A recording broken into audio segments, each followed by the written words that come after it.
from Ghana, and I'll be your tutor for today. In our previous lecture, we looked at fiscal policy and monetary policy. These two are the main policies under macroeconomics. And then we also understood that macroeconomic policies are the solutions, or they are the decisions that we use to address problems or the objectives of macroeconomics, or the issues of macroeconomics.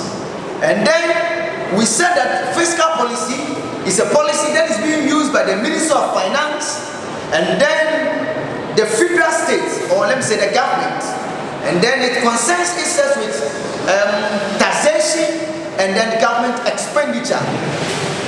And then straight away from there we look at the monetary policy, and then we say that monetary policy also is a policy which is being used by the central bank, and then it concerns itself with the money in the economy, the stock of money or money supply, and then also the exchange rate, and then those things. I hope it makes sense. The interest rate. I hope it makes sense. And then from there we look at the other policies. We say that we have unemployment policy or employment policy. We have something like international trade policy. We have exchange rate policy. All these ones are other policies. We have supply side policy. All these are other side policies. But the main policies are the fiscal policy and the monetary policy. Now it is very important to know how to use these policies. It's very important. Now let us look at the applications of the fiscal policies and the monetary policies. Now, assuming there are a lot of money in the economy, which is leading to inflation, right? Assuming there are a lot of money in the economy, which is leading to inflation. If we want to regulate the rate of inflation in the economy, what are we supposed to do? Which is one of the objectives of macroeconomics, which is to lower inflation. Not to completely eradicate, no, but to lower it. How can we regulate the economy in order to reduce or minimize or mitigate the challenge of high inflation in the economy? Now we can say that we can use the application of the policy.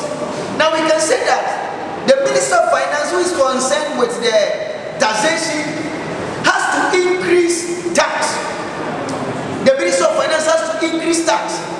And then if he increases tax, he will take money from the people, he will take money from the economy. So there will be leakage in the economy. If he takes money from the economy, it will be left with few money in the economy. And then because of that, the money supply in the economy or the loan in the economy will be few. I hope it makes sense. Leading to a decrease in the rate of inflation. Have you seen the application of the policy? Yes. Now that is the application of the policy. Now from there, someone also could say that I won't go for the taxation aspect. I'll go for the government expenditure. If there are a lot of money in the economy, the government has to reduce his spending. It means that there are a lot of money in the economy. That is why inflation is what is there, or the rate of inflation is high. So, if the government lowers his expenditure, then the money in the economy will be few. I hope it makes sense. So, you could use this fiscal policy in order to get the full mass, use them simultaneously. Say that the government has to increase tax rates in order to squeeze money from the people, and then reduce his expenditure. I hope it makes sense. The government has to reduce his expenditure and increase the tax rates. That is the application of the fiscal policy. I can't talk about the rest, because if you understand them, you know how to use them. Now, the other aspect is the monetary policy. Assuming there is an inflation in the economy, signifying that there are a lot of money in the economy, how are we going to regulate it? Now, we are saying that if we want to regulate it, the central bank of the state has to increase the required reserve ratio. The required reserve, when you talk about required reserve ratio, like we the individuals, when you're going to open an account, we have what is called initial deposit. Now when banks, or before banks, will be allowed, or financial institutions will be allowed to operate in the economy, they have to leave some money with the central bank or the bank of the nation as an initial deposit. So the banks or the financial institutions also have their initial deposit. And we are saying that if the government, if the central bank wants to regulate the inflation by using the monetary policy, then they have to increase their required reserve ratio. 2, they can use something like OMO, open market operation. They can use something like moral suasion. I hope it makes sense.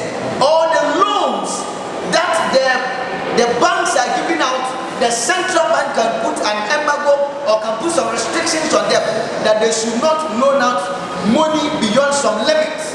I hope it makes sense. So if you're able to understand this, then you'll be able to know how to use them. I hope it makes sense. Yes. Now the next one is the importance of macroeconomics. Importance of macroeconomics. Why are we studying macroeconomics? We are saying that macroeconomics helps us to understand the functioning of a complicated modern economic system. In simple put, we are saying that it helps us to understand the economy. It helps us to understand this complicated economy. The economy itself is so complicated.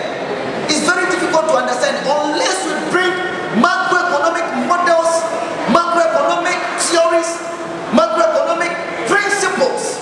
We can never understand the economy. So we are saying that macroeconomics helps us to understand this complicated economy and how it functions. This complicated economic system and how this economic system also functions. I hope it makes sense. And we are also saying that studying of macroeconomics will help us to achieve the goal of economic growth. That is an increase in the real GDP, a positive growth. Boom, economic boom. I hope it makes sense. How could this one also be possible? Studying macroeconomics, we'll be able to know some of the providential sectors and then providential areas that investment has to be made in order to increase the GDP.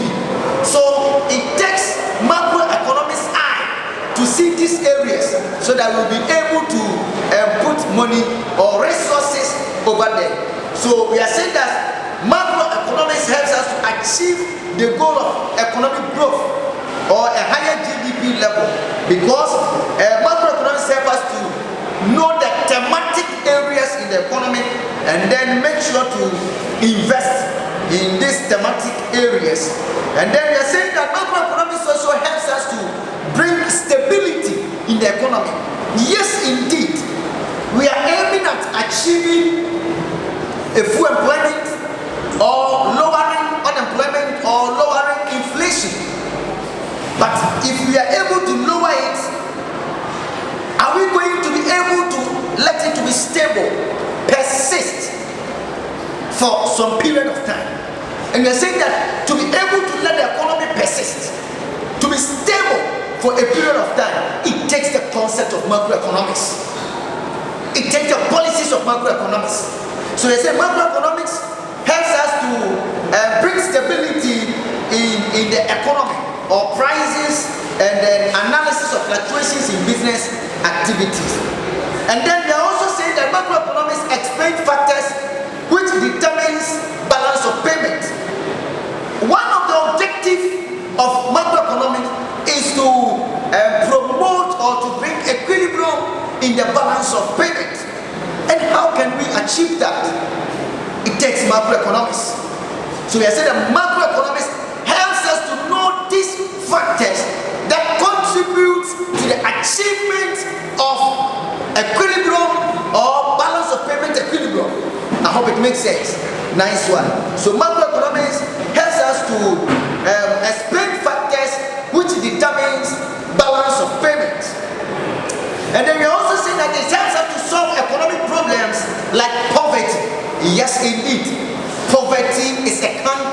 And that is what every nation is fighting against.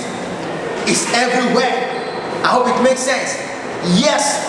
So we are saying that how could we minimize poverty? How could we improve the standard of living of the people? It takes the concept of macroeconomics. So we are saying that it helps us to solve economic problems like poverty, unemployment, inflation, all these economic problems. And then macroeconomics brings its policies in, fiscal and monetary policies, exchange rate policies in order to solve these problems. It also helps us to macroeconomic theory has saved us from the dangers of the application of microeconomics. You see, macroeconomics came into the context because the microeconomics couldn't do certain things. Microeconomics couldn't do certain things because it was looking at the individual. It was not looking at the economy as a whole. And that is why macroeconomics came in. That to the limitations of the microeconomics, the macroeconomics should fill the gap. I hope it makes sense. So that is what we could do for the meantime. In our next lecture, we are going to look at something different. Make sure to subscribe to the channel for more videos. Once again, my name is Possible from Ghana. Let us meet again. Bye.